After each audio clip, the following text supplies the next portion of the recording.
Welcome to the Veil of Truth, your gateway to uncovering hidden insights and illuminating mysteries.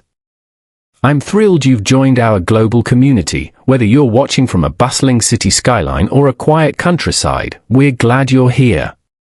Globe showing Europe, Africa, so tell me, where are you tuning in from today? Chapter 1, The Lakeside Summons. Hercule Poirot took great pleasure in the rituals of a quiet morning. His London flat, immaculate as always, glowed softly in the filtered autumn light. Every ornament gleamed, every object was placed at the precise angle his eye found most harmonious. Order, he believed, was the foundation of civilization, and the most necessary companion of genius. He had just finished arranging a trio of ornate, hand-painted eggs on his mantelpiece, adjusting the smallest to face exactly east, when Miss Lemon entered with the Morning Post. She held the stack of envelopes with her habitual efficiency, as though even paper behaved better in her presence. "One letter stands out, Mr. Poirot," she said, placing it before him. "No stamp, courier delivered." Poirot raised his eyebrows. "Ah? Then perhaps adventure knocks at the door of Hercule Poirot once more." The envelope was of heavy cream stock, its wax seal dark red and bearing a crest, a swan upon rippled water. Poirot recognized neither. He slit it open with a silver knife, savoring the small ceremony. Inside was a single sheet, the handwriting graceful but strained, as though penned in agitation.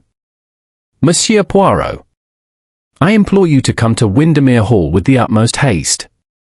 A matter of grave concern hangs over us, one that threatens both my family and the reputation of the estate. I fear calamity unless a mind of extraordinary clarity intervenes. I beg of you, do not delay. With hope. Clara Ashcombe." Poirot read the lines twice before leaning back in his plush armchair. "Windermere Hall," he murmured. "I believe, Miss Lemon, this refers to the estate of Mrs. Clara Ashcombe, the patroness of the arts. A woman of refinement, yes? Her charitable functions are always most elegant." "So I've heard," Miss Lemon replied. "Shall I arrange for your departure?" Poirot tapped the letter thoughtfully. "A disappearance? A death? A scandal?" "She does not specify. But her hand trembles on the page. Something, how do you say, serious troubles her." He stood, smoothing his silver-grey suit with fastidious care. "Book the next train to Windermere. For Mrs. Ashcombe does not summon Hercule Poirot for trifles." The journey north carried Poirot through rolling countryside bathed in gold. Trees reddened with the season lined the tracks, and the air beyond the windows hinted at wood smoke and faraway rain. Poirot sipped delicately at the tea provided in the dining carriage and reflected on the tone of Clara Ashcombe's plea. Urgency without detail was always suspicious. People in turmoil often wrote too much, but people in danger wrote too little. And Madame Ashcombe's letter had been almost cryptic in its restraint. The train finally slowed near Lake Windermere, its surface glimmering between hills like a sheet of polished pewter. A chauffeur awaited Poirot on the platform, holding a card marked simply P. Poirot. The man introduced himself stiffly as Garvey and drove the detective along a winding road bordered by ancient oaks. The estate appeared moments later, Windermere Hall, a sprawling mansion of mellow stone perched above the lake, with terraced gardens cascading toward the shore. In the fading afternoon light, the building's windows shone like watchful eyes. Clara Ashcombe met Poirot at the entrance. She was a tall, elegant woman in her early 50s, silver-haired but striking. Her posture commanding despite the worry clouding her expression. "Monsieur Poirot, thank you for coming so quickly. I can hardly express how relieved I am to see you." Poirot bowed slightly. "Madam, your letter suggested distress of a grave nature. How may I be of assistance?" "Please," she said, leading him into the grand but shadowed hall, "let us not stand on ceremony. It is my nephew, Theo Ashcombe. He has vanished." The final word cracked with emotion. They entered a drawing room filled with the muted scent of lavender and old books. Clara took a seat, clasping her gloved hands. 3 nights ago, she began steadily. Theo stepped out after dinner for one of his customary walks by the lakeside. He was a scholar, an antiquities researcher, and had come here to catalogue a collection of items my late husband inherited. He often took solitary walks to clear his mind. But this time, she paused. He never returned. Poirot listened intently, his fingertips touching lightly. You believe foul play was involved? I cannot say for certain. The local constable searched the grounds and questioned the staff, but found no evidence. They suspect he may have simply run off. But that is impossible. Theo was devoted to his work, he would not abandon it. Nor would he leave without a word to me. What was his demeanor before he disappeared? Clara hesitated. Restless. Preoccupied. Something he had discovered in the library unsettled him. But he refused to confide in me. Poirot's interest sharpened. Something found? Yes. Notes, sketches. He spent hours alone in the old study, poring over family manuscripts. Poirot stood. Madam, may I see his rooms? She nodded at once. This way. Theo Ashcombe's study lay on the 2nd floor, overlooking the lake. The room was tidy, yet Poirot immediately sensed disturbances, subtle, but enough to trouble his orderly mind. A drawer was left open by ½ an inch. A quill lay askew on the desk. A paperweight had been nudged slightly aside, leaving a faint ring. One by one, he examined the room's contents without touching more than necessary. On the desk lay a torn page from a leather-bound diary, scribbled with hurried notations, a small brass key no larger than a thumb, and a charcoal sketch of the lakeside boathouse, shaded heavily as though it held deeper significance. Poirot held the sketch to the light. Strange, madam. The boathouse is drawn with a hidden emphasis, here, in the darker strokes. As if he wished to mark a doorway or a shadow. And this key, does it belong to any cabinet? I do not recognize it, Clara admitted. Poirot slipped it into an evidence envelope. Your nephew had plans that evening. Perhaps a rendezvous. And something frightened him enough that he left in haste. He walked to the window overlooking the lake. A faint wind rippled the water, and on the far bank a small lantern flickered near the boathouse, strangely early to be lit at dusk. Poirot narrowed his eyes. The boathouse, he said softly. Always, it returns to the boathouse. Clara's voice trembled. Monsieur Poirot, you will find him, won't you? Poirot turned to her gently but with certainty. Madam, Hercule Poirot does not make promises he cannot keep. But I tell you this, your nephew's disappearance is no simple matter.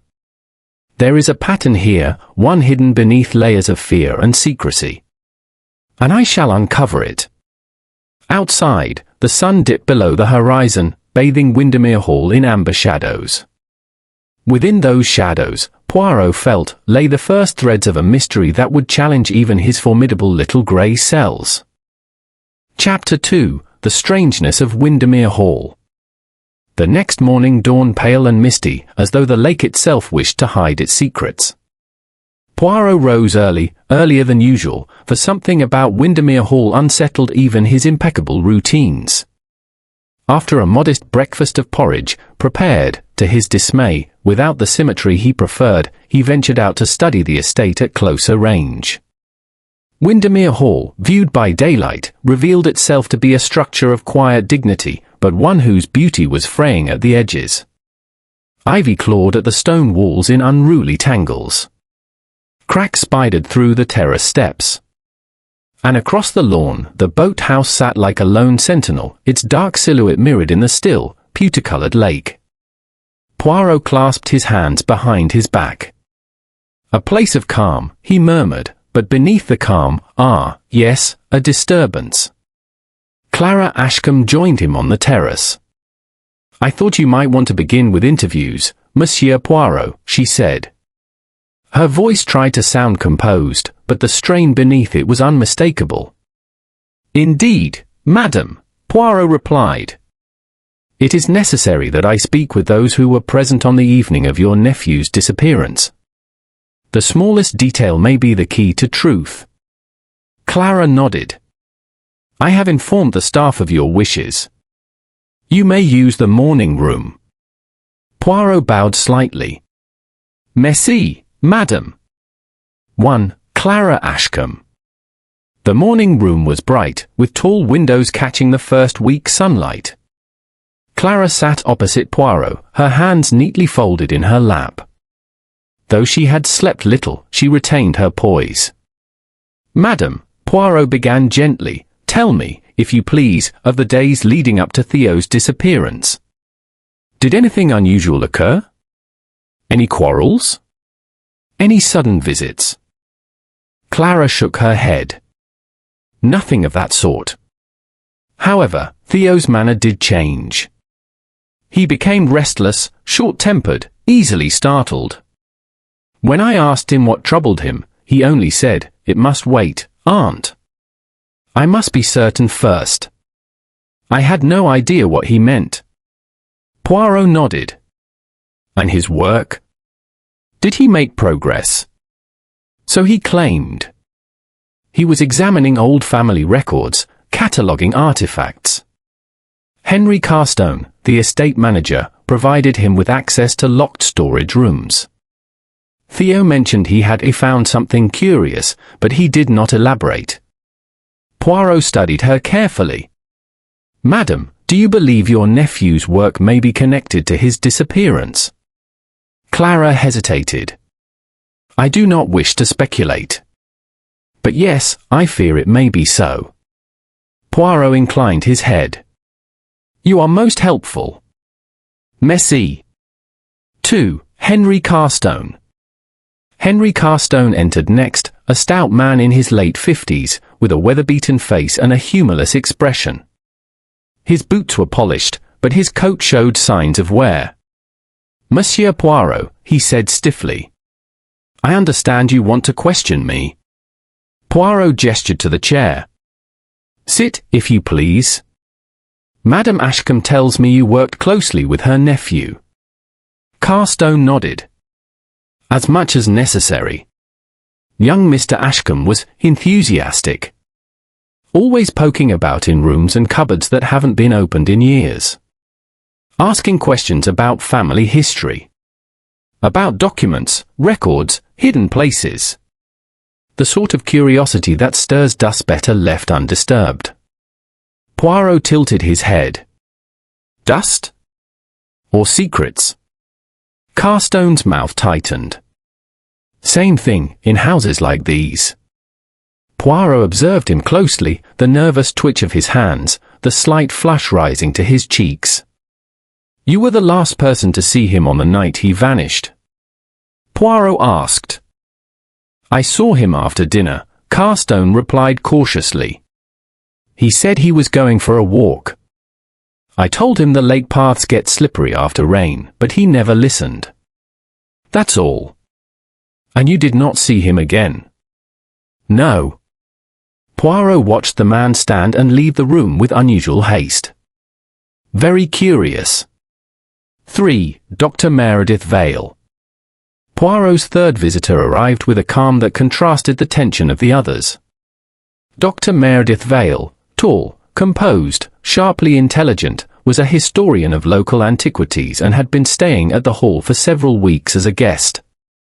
She took her seat gracefully, folding her hands atop a notebook. "Dr. Vale," Poirot began, "you were acquainted with Mr. Theo Ashcombe." "We were close friends," she replied, her voice clear and measured. "Colleagues, in a sense. Theo often invited my opinion on his findings." "Findings related to the Ashcombe collection?" "Yes.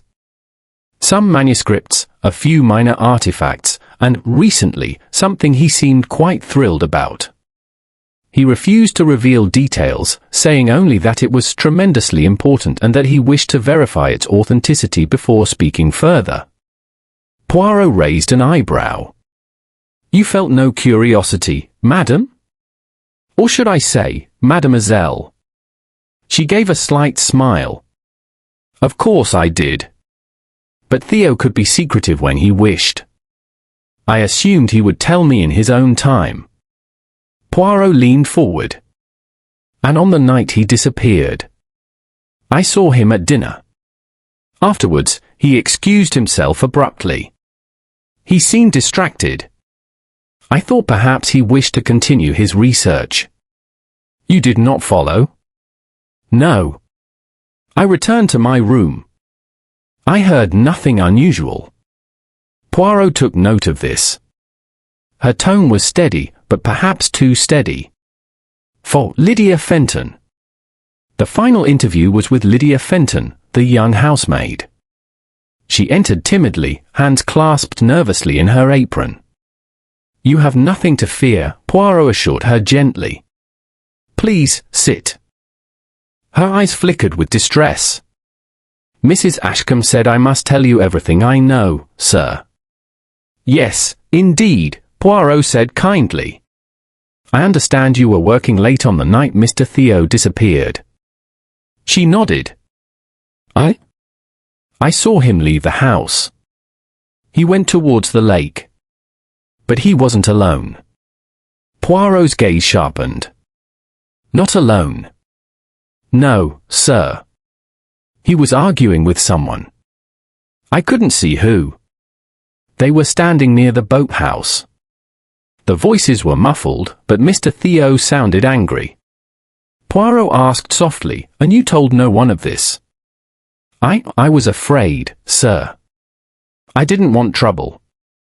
Poirot thanked her and let her go, leaving him alone with the silence of the morning room. Clues in the shadows. When he stepped back outside, the lake mist was beginning to rise. Poirot walked slowly toward the boathouse, Lydia's words echoing in his thoughts. Theo had not gone alone.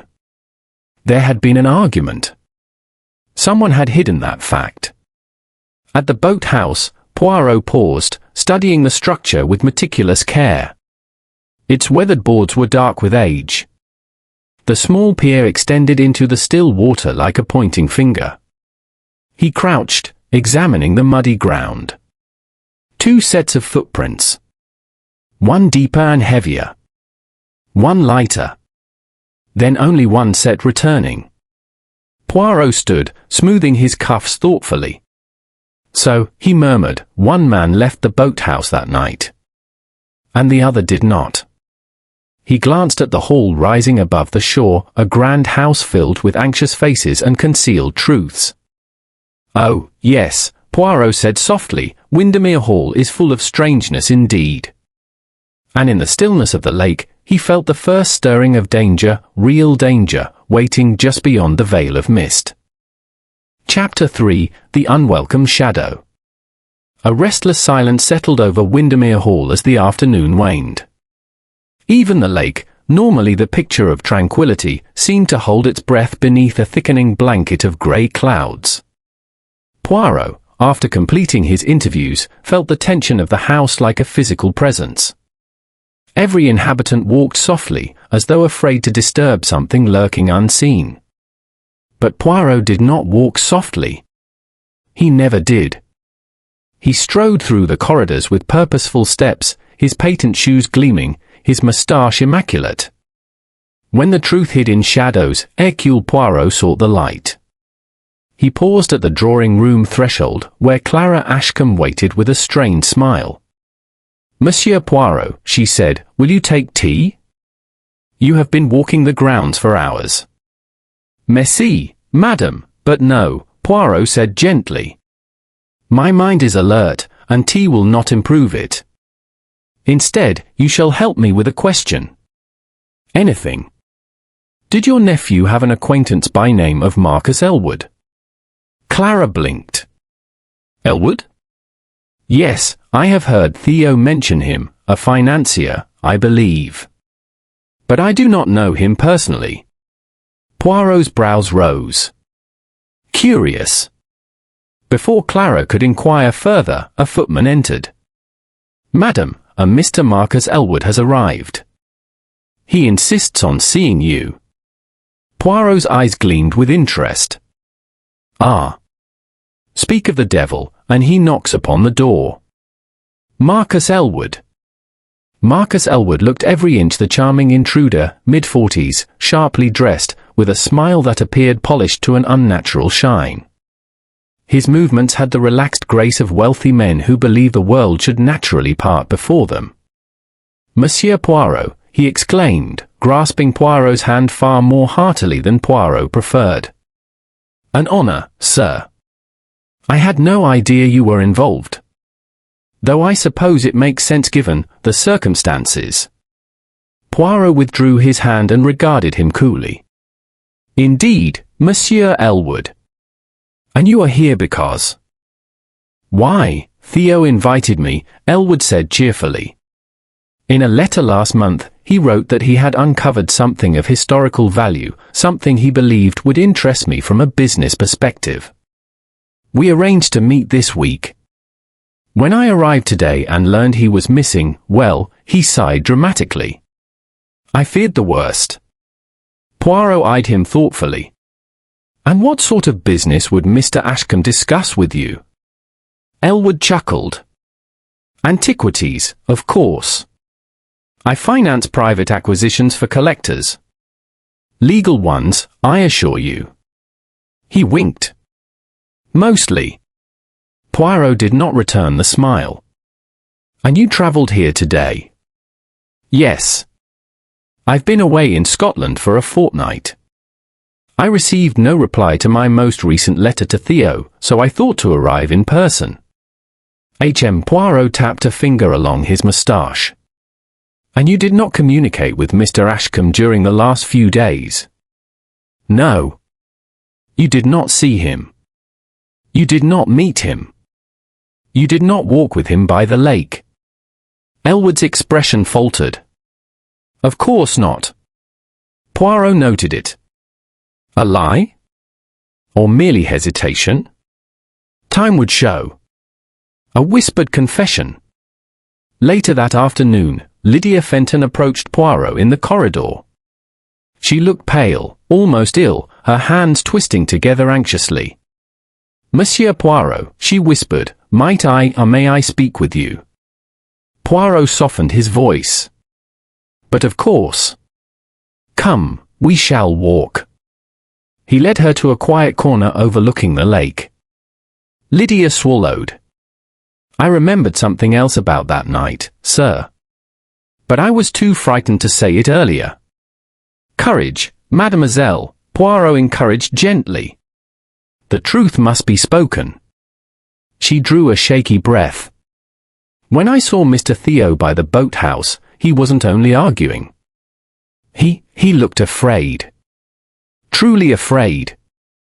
His voice, it was shaking. He said, "You don't understand what I've found." And then the other person said something I couldn't hear. Poirot leaned forward. The other person, did you recognize the voice? Lydia hesitated. It might have been a woman's voice, she whispered. But I'm not certain. Poirot considered her trembling form. A woman? Dr. Vale? Clara? Or someone else entirely? Merci, mademoiselle, he said gently. You have helped me greatly. But Lydia did not look reassured. She rushed away, as though her confession might follow her like a guilty shadow. Poirot investigates the boathouse again. Evening approached, casting the estate in a grey, sinking light. Poirot, driven by instinct, returned once more to the lakeside path. The boathouse loomed at the water's edge, its wooden planks creaking in the wind like the ribs of an old ship. He pushed the door open. The faint smell of lake water and mildew greeted him. He scanned the interior carefully, every plank, every shadow, every forgotten cobweb. Nothing was out of place except for what lay on the small wooden bench. A knife. Old, rust-specked, but worn smooth on the handle, recently touched. Poirot picked it up using his handkerchief. Now what have we here? A sound outside caught his ear. A faint crunch, footsteps on gravel. He turned sharply. "Who is there?" Poirot demanded. A shadow darted away behind the boathouse. Poirot followed, but the ground was uneven and the figure quick. By the time he reached the far side, the intruder was gone, vanished into the encroaching dusk. Poirot stood very still. "Someone watches," he murmured. "Someone who fears what Poirot might find." He turned the knife over carefully. "Someone who visits the boathouse in secret." The velvet scrap. Returning to the boathouse interior, Poirot noticed something he had missed earlier, a tiny scrap of deep red fabric caught on a protruding nail near the door frame. He lifted it delicately. Velvet. A rich material, not commonly worn by servants. More likely part of a coat lining or the lining of an artifact case. Poirot frowned thoughtfully. "Objects of value are often lined in velvet," he murmured. "And someone clumsy, has torn a piece." He pocketed the scrap in his evidence envelope. The watcher in the hall. That night, after dinner, the house grew quiet. Poirot strolled the corridors, testing locks, observing the behavior of those within. He moved with purpose but not stealth. Poirot needed only his presence to unsettle guilty hearts. Near the west wing passage, he felt it again. The sensation of eyes upon him. He turned sharply. A figure darted around the corner. "Stop!" Poirot called. But the watcher fled, footsteps echoing along the old corridor. Poirot did not chase them. He stood, hands clasped behind him. "My mysterious shadow," he murmured. "You hide well. You watch, you listen, and you fear. But why do you fear? That is the question. The growing uncertainty." As Poirot returned to his room, he paused by a window overlooking the lake. The moon hung low, silvering the water. A single lantern flickered in the distance, exactly where the boathouse stood. Someone was out there again. Poirot studied the reflection carefully, its dance on the waves, its unnatural persistence. "The lake holds more than one mystery," he whispered. "A man has vanished. A shadow stalks me. A lie has been told. And someone sneaks through the night with purpose." Poirot touched the velvet scrap thoughtfully. "Yes. Windermere Hall is a place of secrets. But secrets do not remain hidden long from Hercule Poirot." He turned from the window. And in the hallway behind him, unseen, a shadow slipped quietly into a doorway and disappeared. Chapter 4. The clock strikes uneasy. A pale dawn filtered through the mullioned windows of Gablehurst House as Hercule Poirot sat at the polished breakfast table, impeccably dressed as though he had already conducted a full morning's work. In truth, he had barely slept. The puzzle pieces of Eleanor Linwood's affliction, the missing ledger, and the heavy undercurrent of tension in the household turned endlessly in his mind. Across from him sat Mrs. Linwood herself, her face composed but her hands betraying the faintest tremble as she buttered a slice of toast. "I must apologize, Monsieur Poirot," she said, letting out a soft breath. "I fear I was not myself last night. My nerves, they have been so strained of late." Poirot inclined his head gently. "Madam, you have suffered a shock. It is entirely understandable. But now, more than ever, we must resist the panic and cling to clarity, yes." She nodded gratefully, though her eyes darted toward the doorway, as though expecting someone, or something, to materialize at any moment. The household filtered gradually into the dining room. First came Hugh Linwood, the stepson, who greeted Poirot stiffly, then sank into his chair with the air of a man whose night had been spent wrestling with unwelcome thoughts. Shortly after arrived Clarissa Vale, serene as ever, carrying a bundle of morning correspondence as though she were delivering roses rather than potential sources of anguish. Martin Elwood was the last, striding in with the weary swagger of a man determined to mask exhaustion with bravado. "Morning," he muttered, pouring coffee with an unsteady hand. "Looks like a long one ahead." Poirot's grey-green eye surveyed them all with mild interest. For suspects, for masks. And beneath each, a motive waiting to breathe. Mrs. Lingwood hesitated before taking a sip of tea. "I suppose we must discuss last night." "Yes," Hugh said, rubbing his temples. "We must." Clarissa set the mail beside Eleanor's plate, her voice soft. "The doctor will be returning later this morning. Perhaps he can provide some comfort." Poirot raised a finger. "Pardon, mademoiselle, but before the doctor arrives, there is something of importance I should very much like to see." Mrs. Lingwood looked up nervously. "Something here in the house?"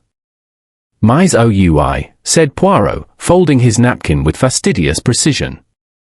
"The clock tower." A strange silence settled.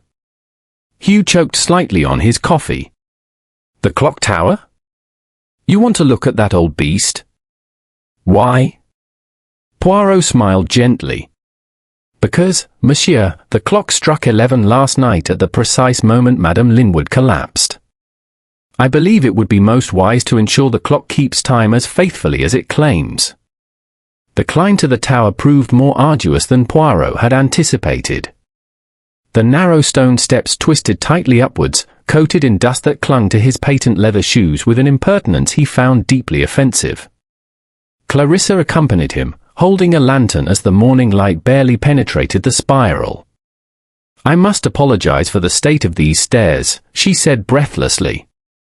"No one comes up here except old Mr. Radcliffe, the groundsman, whenever the clock needs winding."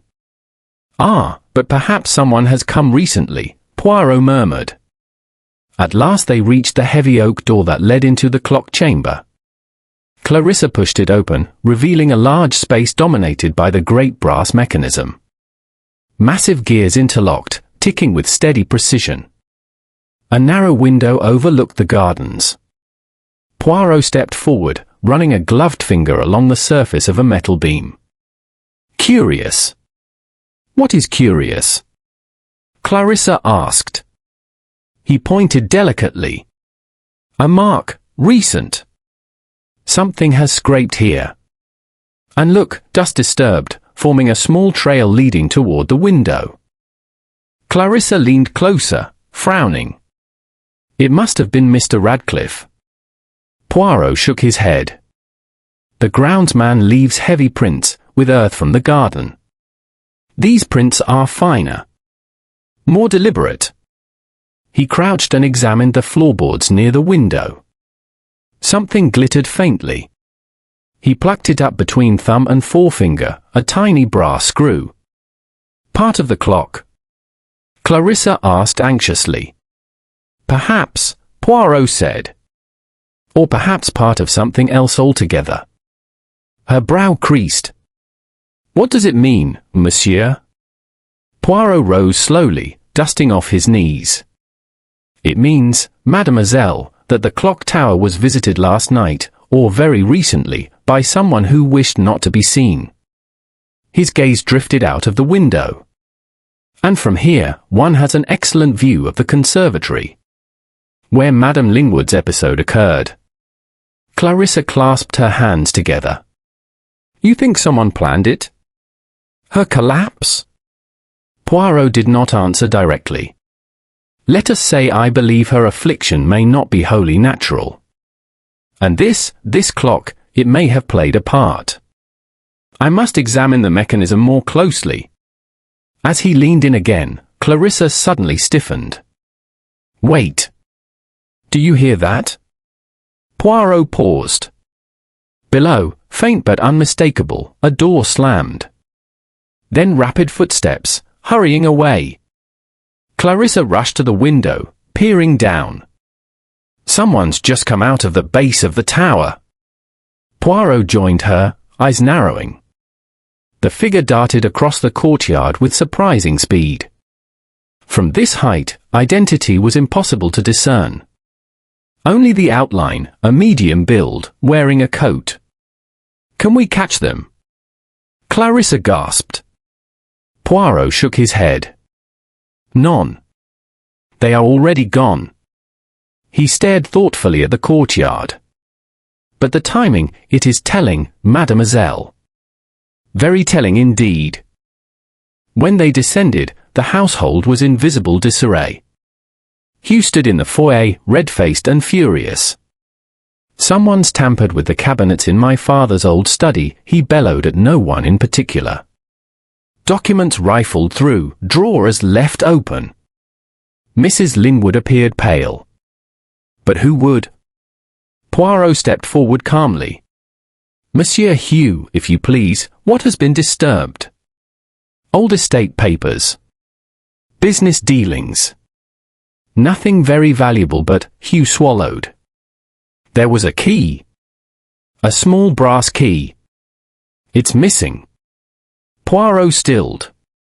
"A brass key, you say?" "Yes. It opened the lock panel of father's desk. But now it's gone." Poirot's gaze flickered, almost imperceptibly, toward the stairwell that led to the clock tower. Clarissa caught the motion. Her face blanched. Poirot clasped his hands behind his back. "Miss Amos, someone in this house seeks something dearly. Something hidden. Something dangerous." Martin Elwood stepped forward with a sneer. "Are you suggesting one of us is behind all this?" Poirot lifted one brow. "Suggesting? No. Observing? Most certainly." A low rumble of tension filled the hall. Poirot continued softly, "And whoever left the clock tower moments ago, whoever ran, they will not remain hidden long." He touched the breast pocket of his coat, where the tiny brass screw now lay. "Because already, the truth begins to tick. And when the final chime sounds, Miss Amos." He looked slowly, deliberately, at each of them. "All secrets will be revealed." Chapter 5: The Masks and the Motives. The morning sun filtered weakly through the tall windows of Windermere Hall, struggling to penetrate the lingering mist over the lake. Inside, the atmosphere was heavier than the fog outside, as if every shadow in the hall had grown teeth. Hercule Poirot moved through the corridors with his customary elegance, noting every detail with the precision of a watchmaker. Something, he could feel in his little grey cells, was about to surface, though whether as revelation or disaster, that remained uncertain. He gathered the household in the drawing-room at midday. The four principal figures, Clara Ashcombe, Henry Carstone, Dr. Meredith Vale, and Marcus Elwood, sat like statues, their faces betraying varying shades of anxiety and impatience.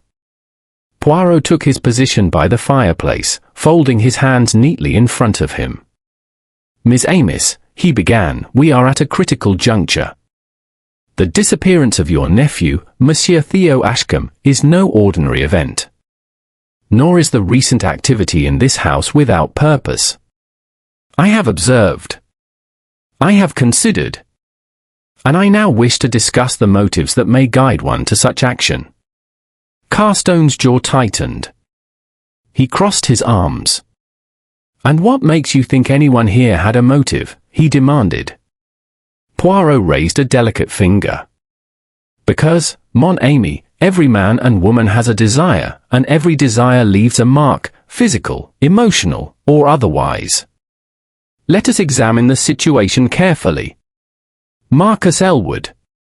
Poirot's grey-green eyes rested first on Marcus Elwood, who straightened nervously in his chair.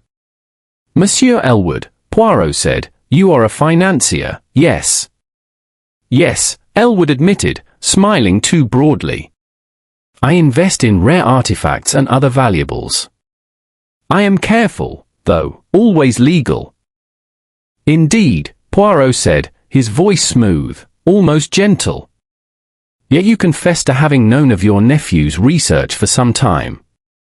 A man discovers an object of great historical value, and you, naturally, would wish to acquire it. Elwood coughed. Acquire it? I was merely to observe, not to intervene. Poirot's gaze sharpened. Observe, yes. But if the object were valuable enough, would you resist opportunity? Money is persuasive, Monsieur Elwood. Elwood paled slightly. I only wanted to ensure Theo's discovery reached the right hands. Poirot nodded politely. Ah, but is that not exactly the problem? Right hands are in the eye of the beholder. You are in the habit of acting, yes? Perhaps more than you admit. Dr. Meredith Vale. Next, Poirot turned to Dr. Meredith Vale, the historian, calm and poised, yet with attention lurking in the corners of her face. Mademoiselle Vale, Poirot said, you are a scholar of antiquities, yes? Yes, of course, she replied smoothly. But only for the pursuit of knowledge. Poirot smiled ever so slightly. Knowledge is a noble pursuit, but it can be dangerous. For if one uncovers something that belongs to another, the mind of even the noblest scholar may be tempted. Tell me, did you ever fear Theo's discoveries? Dr. Vale's hand tightened over her notebook. I admit I was curious. But never in a manner to harm him. Curiosity, Poirot murmured, is often the first step toward action. And what of your visit to the boathouse the evening in question? It seems, mademoiselle, that you were not entirely alone. She stiffened. I was walking, Monsieur Poirot. I had no intention of disturbing anyone. Poirot's gaze did not waver. Intentions are not always aligned with perception, n'est-ce pas? And perception can be very dangerous when combined with secrecy. Henry Carstone. Poirot turned slowly to Henry Carstone, the estate manager, whose face was set in a mask of indifference that poorly concealed something sharper. Monsieur Carstone, you control the estate, Poirot said. Access, records, keys, locked doors. You know every hiding place. You are also aware of the Ashcombe finances. Is that not correct? Carstone's eyes flickered. Yes, I manage the estate. And I am loyal. Loyalty, Poirot murmured, is a relative term. You are aware of every asset, every possibility, are you not? And if one of those assets were of great value, would you act to preserve it, or to gain it? Carstone's knuckles whitened. I am loyal. I would never harm Theo. Poirot inclined his head slowly. Loyalty is admirable. But even the most faithful servant can falter if fear or desire is strong. Remember, monsieur, a single moment of temptation can undo years of service. Clara Ashcombe. Finally, Poirot addressed Clara Ashcombe herself. Though her face remained composed, he saw a flicker of anxiety in her eyes. Madam, he said, you are distressed for your nephew. Naturally. Yet I must ask, how valuable is his discovery to you? To the estate? To the family name. Clara's hands tightened in her lap. I have no claim to anything except the care of the estate. But the truth is, yes, there is value. Historical, monetary, perhaps even personal. Poirot's lips curved into a tiny, knowing smile. There it is. Value, monetary, personal, or historical, always sets men and women in motion. And if one seeks such treasure in secret, actions may follow that are regrettable. The evidence gathers. Poirot gestured gently toward the small table at the center of the room. I have already noted certain irregularities, the footprints at the boathouse, the displaced drawers. The missing key, the torn velvet scrap. Every item points to someone who fears exposure, who desires what is hidden, and who acts with care to disguise intent. He leaned forward. We have, therefore, four potential suspects, each with a motive: Marcus Elwood for financial gain, Dr. Vale for knowledge and recognition, Henry Carstone for control over the estate and its treasures, and Madame Ashcombe for preservation of family legacy. A nervous murmur ran through the group. Poirot did not flinch. He continued. Yet I must remind you, the presence of motive does not alone reveal the culprit. Opportunity, method, and human nature, these are equally crucial. And here, in Windermere Hall, opportunity abounds. He picked up the scrap of red velvet he had retrieved from the boathouse the night before. A fragment of a coat or case lining. Someone was careless. Someone in a hurry. Someone, if I may say, afraid to be observed. He let his words sink in, glancing around the room. Every face was tense. Eyes darted, mouths twitched, and hands fidgeted. Yes, Monsieur Poirot, Hugh Linwood said finally, unable to restrain himself. You are saying one of us did something to Theo? Poirot inclined his head. I am saying, Monsieur, that someone had reason, means, and motive. Whether action has been taken yet, or merely intended, we shall see. The house reacts. At that moment, a faint but insistent noise came from the corridor, a door opening, a hurried footstep, then silence. Poirot's eyes followed the motion like a hawk tracking prey. Someone moves in the shadows, he murmured. Someone who believes he or she is unobserved. And yet, in this house, nothing remains unseen. Dr. Vale's hands trembled imperceptibly. Marcus Elwood's lips twitched in a nervous smile. Henry Carstone's eyes flicked to the fireplace, where Poirot's presence anchored a weight of accusation. Clara Ashcombe sat frozen, uncertain whether to trust her heart, her instincts, or the detective's words. Poirot's mind worked quietly, as it always did. He catalogued the motives, the actions, the smallest discrepancies. He imagined each person at the boathouse the previous evening, reconstructing movements, words, and emotions. He noted the gaps between confession and truth, between statement and evidence. And slowly, inexorably, he saw the outlines of a plan, a collision of greed, curiosity, and fear that had brought the household to this precarious moment. Conclusion of the chapter. As the clock chimed noon, Poirot stood in the center of the room. Miss Amiss, today we peel away the masks. One among you moves in shadows. One conceals the truth.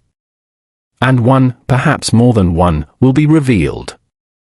He lowered his voice, letting each syllable settle like a stone in their hearts. Observe yourselves, observe each other. For the hour approaches when the little grey cells will be tested, and only the truth can survive.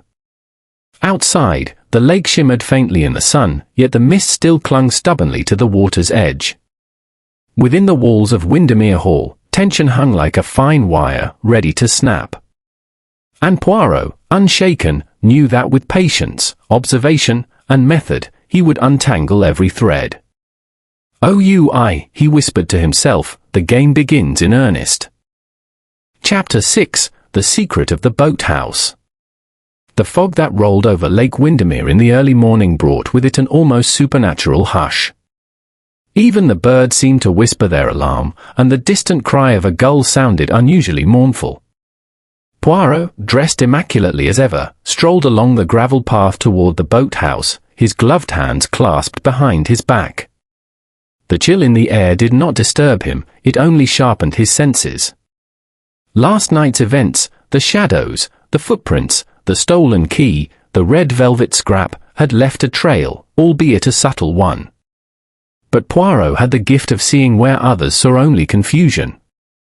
As he approached the boathouse, he noticed the fine mist curling along the lake-like smoke. The structure itself looked darker than usual, as though it resented his inspection. He paused, lifting a gloved hand to the doorframe, and observed a faint mark on the wood, a scratch, recent, jagged, almost deliberate. "Someone has returned," Poirot murmured. "Or someone left in haste, hoping no one would see." Re-examining the footprints. Poirot knelt by the ground, examining the muddy soil. Two distinct sets of footprints were apparent from the previous evening, one heavier, deeper, and more forceful, the other lighter, almost hesitant. The heavier track led toward the boathouse, while the lighter one returned toward the hall. Poirot traced them carefully. Here is a departure. Here is a retreat. And here, he indicated a shallow indentation near the water's edge or a pause. Something taken, perhaps, or a message left. He noted the direction of the lighter footprints. One person returned to the estate. The other remained. And yet, both were involved in the altercation. Poirot's little grey cells were already assembling possibilities. He remembered Lydia Fenton's whispered words. Theo had looked afraid and had said, "You don't understand what I've found." That found item must be central to the mystery. And someone wanted it enough to act under cover of darkness. The locked cabinet. Poirot returned to the hall to inspect Theo's study more closely. The desk drawers were intact, yet one panel, hidden at the rear of the cabinet, had been disturbed. Small scratch marks indicated that the brass key, now missing, had been used. Poirot's eyes narrowed. The key opens not merely a drawer, but a secret compartment. And inside, what might one find that would warrant fear, theft, or concealment? He bent over the desk, examining the wood carefully. A faint scent of wax lingered, a peculiar fragrance not associated with the household.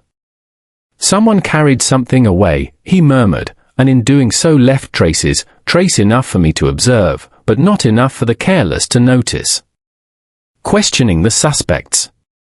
Poirot decided that direct confrontation was required. He gathered the household in the morning room once more. His presence, precise and deliberate, seemed to draw the tension from the air and compress it into visible lines across their faces. "Miss Amos," Poirot began, "last night, at the boathouse, an event occurred. One person remained, one left, and one object has been removed. I intend to identify all three, and soon." Carstone's hands clenched, Elwood's smile wavered, Dr. Vale's posture stiffened, and Clara Ashcombe's fingers trembled ever so slightly. "Whoever among you was near the boathouse last night," Poirot continued, "must be aware that their actions were observed, or at least left a trail. A trail can be invisible to the eye, but not to the mind." Poirot's eyes fell on Elwood. "Monsieur Elwood, you travelled from Scotland." "That is true. But would you not be aware that access to the boathouse is limited?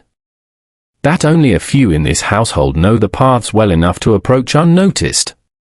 Elwood's lips twitched. I only meant to check on Theo's progress." "I did not." "Ah, but your footprints, monsieur, speak otherwise," Poirot said softly. "You were near the water's edge." And here, he held up the red velvet scrap, evidence left carelessly. Not by a servant, not by the housekeeper, but by one accustomed to fine fabrics. One who handles wealth with hands too clean to soil. Elwood swallowed, glancing at Clara, whose own face betrayed alarm. Poirot turned to Dr. Vale. "And you, mademoiselle? Your curiosity brought you to the lake. But your footsteps are lighter, hesitant, careful not to disturb the soil. Yet you observed. And perhaps, in observing, did you also intervene?" Dr. Vale's eyes widened imperceptibly. I was only curious, nothing more." Poirot's gaze softened just slightly. "Curiosity can be dangerous. And yet, we are not finished." Discovery in the boathouse. After the questioning, Poirot returned alone to the boathouse. He examined every corner, the floorboards, the walls, the small wooden bench. At last, he noticed a loose plank near the back of the structure. Carefully, he lifted it. Beneath, wrapped in a cloth of deep crimson velvet, was a small chest. Its brass fittings gleamed in the morning light, unmistakably the object of last night's struggle. Poirot lifted it gingerly. Inside were several rare manuscripts and a curious medallion engraved with an unfamiliar crest, perhaps the reason for Theo's fear. The medallion's craftsmanship indicated great age and value, historical as well as monetary. "Ah, yes," Poirot murmured. "This is what Theo discovered. This is the cause of fear. And this is the object that drew shadows to the lake last night." He wrapped it carefully and carried it back to his room, noting each step, each creak of the boards underfoot. Someone had been reckless. Someone had left clues. And now, with the object secure, Poirot could consider the human elements. Revealing the lies. Back in the drawing room, Poirot summoned the household again. The air was taut with anticipation, as though even the walls awaited his pronouncement. "Monsieur Elwood," Poirot said, "you feared someone else would take the medallion before you arrived. You came to secure it, yes?" Elwood's lips quivered. I only wished to ensure Theo's discovery was safe." Poirot shook his head gently. "Ah, but action speaks louder than words. You left footprints near the water. You handled the velvet carelessly. And you did not inform Madame Ashcombe. Fear, monsieur, leads to haste, and haste reveals truth." Then Poirot turned to Dr. Vale. "And you, who followed silently, observing, hoping to witness Theo's handling of the medallion. You left lighter tracks, hesitant and careful. You did not interfere materially, but your presence contributed to the tension and the misunderstanding. Curiosity, yes, but also fear of missing an opportunity." Dr. Vale's composure wavered. I only wish to see." Poirot nodded. "And yet, in such matters, even observation is action." Conclusion of the chapter. Poirot paused, letting silence settle like a weight upon the household. He had secured the object. He had traced the footprints. He had untangled the web of fear, greed, and curiosity that led to the boathouse confrontation. Yet, he knew this was only part of the story. The human heart, after all, was more complex than any object, more unpredictable than any mechanism. Outside, the lake shimmered faintly in the sunlight. Inside, the tension in Windermere Hall remained palpable. But Poirot's little grey cells were already at work, connecting threads invisible to the untrained eye. Every gesture, every lie, every hesitation would soon bear fruit. "Patience, Miss Amos," he murmured quietly to himself. "Soon the truth will emerge from the shadows. Soon the mystery of Theo Ashcombe's disappearance will be revealed, not as rumour, not as suspicion, but as certainty." And in that certainty, Poirot knew, lay both the peril and the resolution. Chapter 7. The Unravelling Threads. Evening had descended on Windermere Hall, wrapping the estate in a soft, trembling cloak of mist. The lake, ordinarily placid, shimmered with a spectral silver, disturbed only by the occasional ripple of wind across its surface. Inside the house, tension had grown taut like a string drawn to its limit. Each member of the household felt it, though few could articulate it. Only Hercule Poirot remained outwardly calm, as though the world's disturbances existed solely to provide the perfect theatre for his little grey cells. He had spent the day in quiet reflection, examining the boathouse, the secret cabinet, and the small medallion Theo had discovered. All pieces pointed toward a conclusion, but one final link remained elusive. A single thread could unravel the entire web, and Poirot intended to find it tonight. Gathering of the household. Poirot summoned the principal figures once more to the drawing room: Clara Ashcombe, Marcus Elwood, Dr. Meredith Vale, and Henry Carstone. Their faces reflected unease, irritation, and fear in varying measures, yet all knew that the detective had reached the stage of near certainty. The others, Hugh Linwood, servants and guests, were kept in adjoining rooms, unaware of the confrontation to come.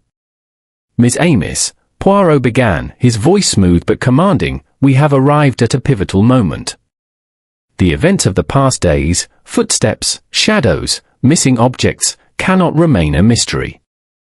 We shall examine the sequence of events, and at the end, the truth will be undeniable. He paused, letting the gravity settle. Eyes turned to him, even the flickering candlelight seemed to hold its breath. Reconstruction of the night. Poirot gestured toward the map of the estate he had drawn on paper, showing the hall, the garden paths, and the boat house. Observe, Illinois Vaux Plat, he said. Theo Ashcombe left the hall after dinner, heading toward the boat house. There, he encountered another party, an observer or interloper. This encounter was brief, but intense. Theo spoke of a discovery. He was frightened. And, as Lydia Fenton noted, words were exchanged that only heightened the tension. Poirot's eyes scanned the group. Footprints lead from the boathouse back to the hall, but only one set returned. The other remained near the water. A struggle, perhaps a conversation of high emotion, occurred.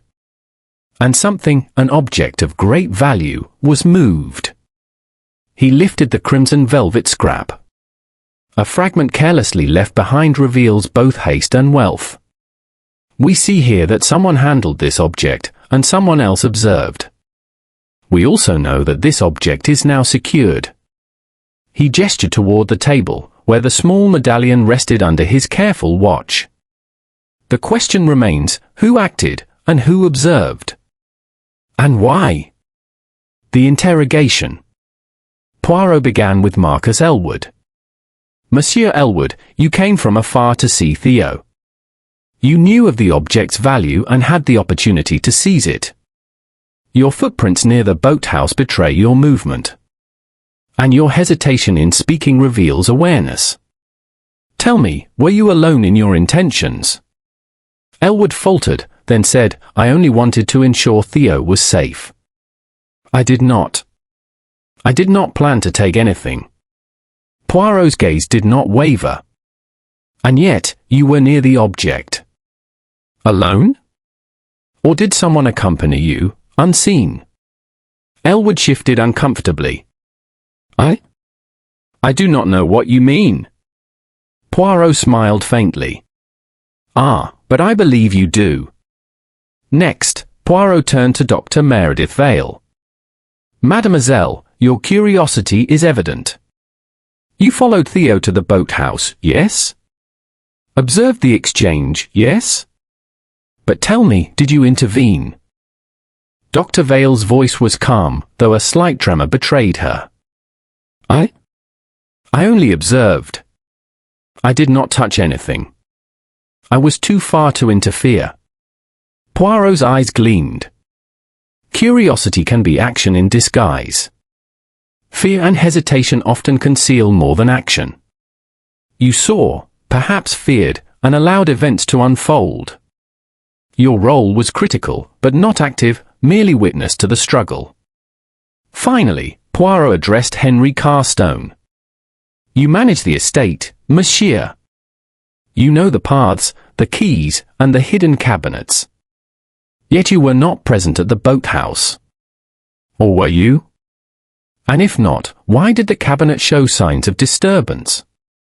Carstone's face betrayed a flicker of unease. I only did my duty. Nothing more. Poirot nodded slowly. Ah, duty. Yet someone moved the object, and someone observed. The alignment of motive, means, and opportunity is close, but we are missing the final piece. Who removed the medallion? And why? The moment of revelation. Poirot rose, moving to the fireplace. Miss Amos, the truth is often hidden in plain sight. The medallion, the manuscripts, the footprints, they tell a story. Theo Ashcombe discovered an artifact of immense value, both historically and personally. Its presence threatened the interests of someone in this house. Fear and opportunity converged. And so, action was taken. He looked slowly at Marcus Elwood. You feared another would acquire the object before you. That fear led you to the boathouse. Elwood swallowed hard. Yes, but I did not take it. I only wanted to ensure it remained safe. Poirot nodded.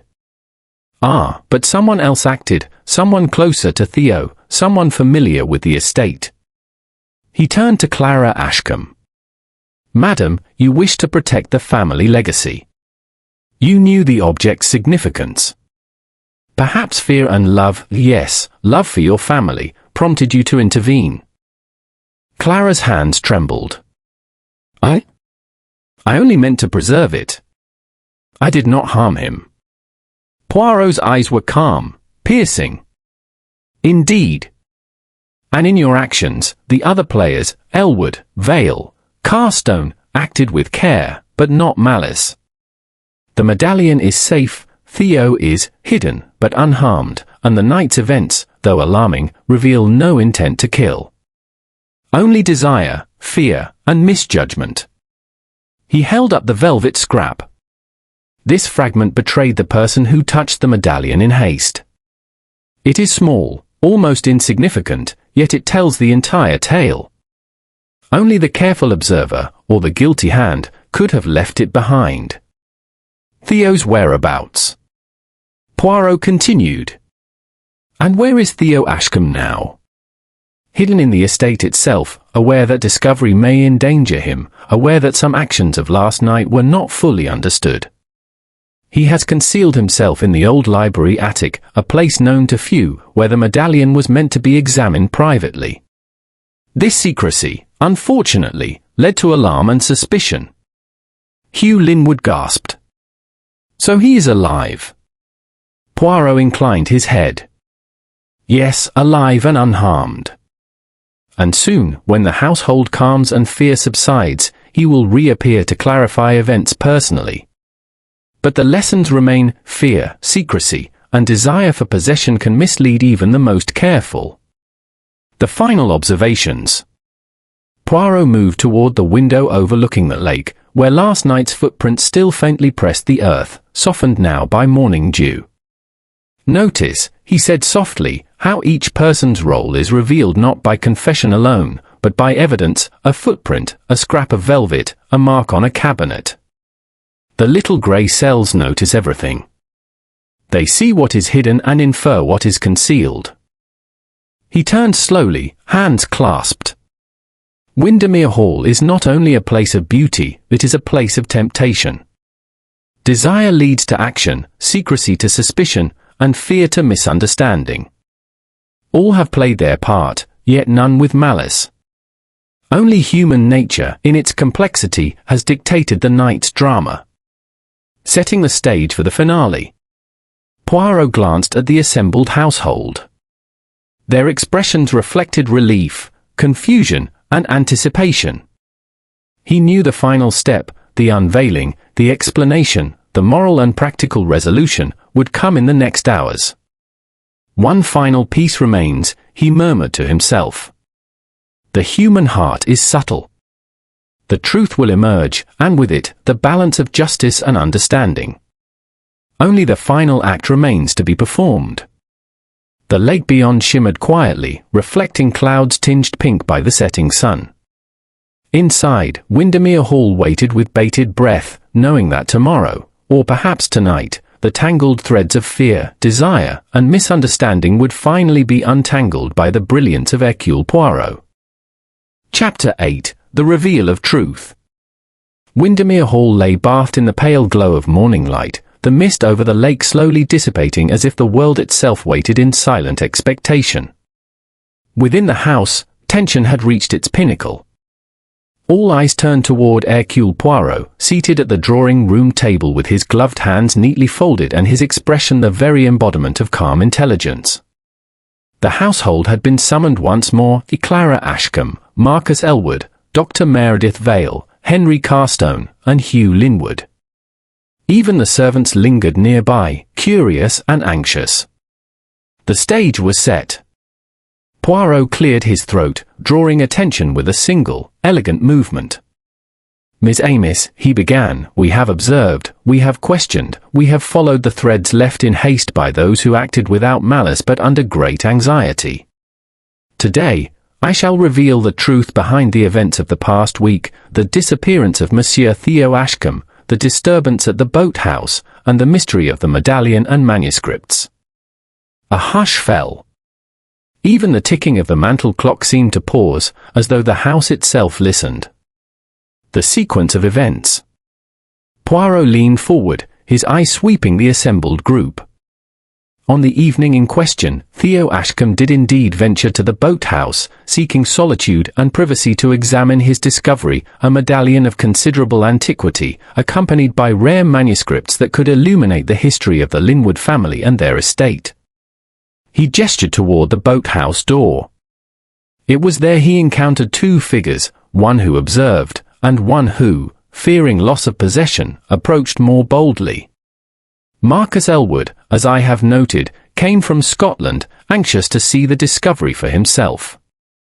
But he was cautious, careful not to touch the object, leaving footprints near the water's edge. Your hesitation betrayed your concern, Monsieur Elwood, and your fear of discovery was visible even in your gait. Elwood's lips trembled. "I only wanted to ensure Theo was safe," he said. Poirot inclined his head. "Indeed. And you did so, without malice. It was not your hand that removed the medallion." The observer. Poirot then addressed Dr. Meredith Vale. "Mademoiselle Vale, your curiosity drew you to the boathouse as well. You observed Theo's actions, careful not to intervene. Your footprints, lighter and hesitant, reveal your presence without direct interference. And yet, your presence added tension, for Theo, sensing another, became alarmed and fearful." Dr. Vale's composure faltered. I was merely curious," she whispered. "Curiosity," Poirot said gently, "is not a crime, mademoiselle, though it can complicate matters, as we see. The key role of the family." Poirot turned his gaze to Clara Ashcombe. "Madam, you acted out of love and protection for your family legacy. You feared that the medallion, if left in unchecked hands, might be lost or misused. It was you who carefully secured it in the boathouse under the velvet wrapping, intending it to remain safe until Theo returned." Clara's eyes widened. I only meant to protect it, to protect him." "Exactly," Poirot said, nodding. "Your intentions were pure. Your actions, though secretive, were without malice." He then addressed Henry Carstone. "Monsieur Carstone, you were aware of the estate's secrets, the hidden cabinets, and the paths to the boathouse. You did not act directly, yet your presence in the hall influenced others' movements. You maintained order as best you could, and though a cabinet was disturbed in your absence, it was the chaos of human reaction, not your hand, that created the appearance of interference." Theo's disappearance explained. Poirot then paused, letting the gravity of the moment settle before delivering the most crucial revelation. "And now, the mystery of Theo's disappearance. He did not vanish through foul play. He did not fall victim to abduction. Rather, he concealed himself in the library attic. Theo feared misinterpretation, fearing that the medallion's significance might cause strife or temptation. He wished to examine it privately and had no desire to alarm anyone. His absence, therefore, was intentional, a precaution rather than a crime." Hugh Linwood exhaled sharply. "So he is safe?" "Yes, monsieur," Poirot said with a slight smile. "Safe and unharmed. And now, with the events revealed, he may safely emerge and clarify matters himself. The velvet scrap and the medallion." Poirot lifted the small fragment of red velvet. This seemingly insignificant scrap told the story all along. It betrayed the hand that moved the medallion, the careful, anxious hand of someone who feared exposure. The medallion itself, wrapped and hidden, was never in danger of theft. The chaos, the fear, the shadows, these were the products of human nature reacting to secrecy and desire, not malice. He placed the medallion on the table. Observe, Miss Amos. Small objects, small traces, and even the faintest footprints can illuminate the truth. Nothing is invisible to the careful eye. Clara Ashcombe whispered, I never imagined that such a small fragment could betray so much. Poirot's eyes twinkled. Ah, madam, it is often the smallest detail that speaks the loudest. Lessons of human nature. Poirot surveyed the group thoughtfully. This mystery teaches us much about the human heart. Fear, love, curiosity, and desire intersect in ways that can mislead even the most careful observer. Every action leaves a trace. Every hesitation, a clue. Every secret, a shadow waiting to be illuminated. And when these forces converge, confusion is inevitable unless observed and reasoned with the precision of the little grey cells. He paused. No one here acted with malice. The medallion was never in true danger, and Theo's absence, though alarming, was protective. Each of you played a part, but the resolution was not conflict, it was observation, patience, and understanding. The reunion. At that moment, a slight movement came from the doorway. Theo Ashcombe stepped forward, eyes wide but calm. He looked at Poirot, then at the gathered household. Ah. I see that Monsieur Poirot has already explained, he said quietly. Indeed, I chose to hide, fearing that my discovery would cause greed or misunderstanding. I never intended alarm. And now, with the medallion secure, I can resume my work, openly, and with guidance. Clara rushed forward, clasping his hand. Theo! We feared. Fear is natural, Poirot interjected gently. But as we have seen, fear can mislead, and caution can save. Theo acted wisely. And now, thanks to observation and reason, the misunderstanding is resolved. Resolution. Poirot stood, smoothing his gloves. Miss Amos, let this serve as a lesson. Human nature is a labyrinth, intricate and delicate. The careful mind, the patient observer, and the attention to detail, the little grey cells, can navigate that labyrinth to uncover the truth. Windermere Hall has provided ample evidence of both human fallibility and intelligence. He smiled, as only Poirot can, a small curl of satisfaction beneath his moustache. All questions have an answer, all traces a meaning, and all mysteries, in time, may be resolved. The medallion is safe. Theo is safe. And the household may breathe freely once more. Hugh Linwood laughed, a sound of relief. Poirot, you have done it again. The entire house owes you gratitude. Poirot inclined his head modestly. Gratitude is kind, monsieur. But it is not necessary. The truth itself is the reward, n'est-ce pas? Outside, the lake reflected the morning sun fully now, bright and calm. Inside Windermere Hall, the tension lifted, replaced with a quiet, satisfied relief. The shadows that had haunted the corridors for so long had vanished, replaced by clarity, understanding, and the reassurance that all was as it should be. Hercule Poirot, ever the elegant, precise detective, allowed himself a small smile of contentment. The case was closed, not with violence or accusation, but with reasoning, observation, and patience.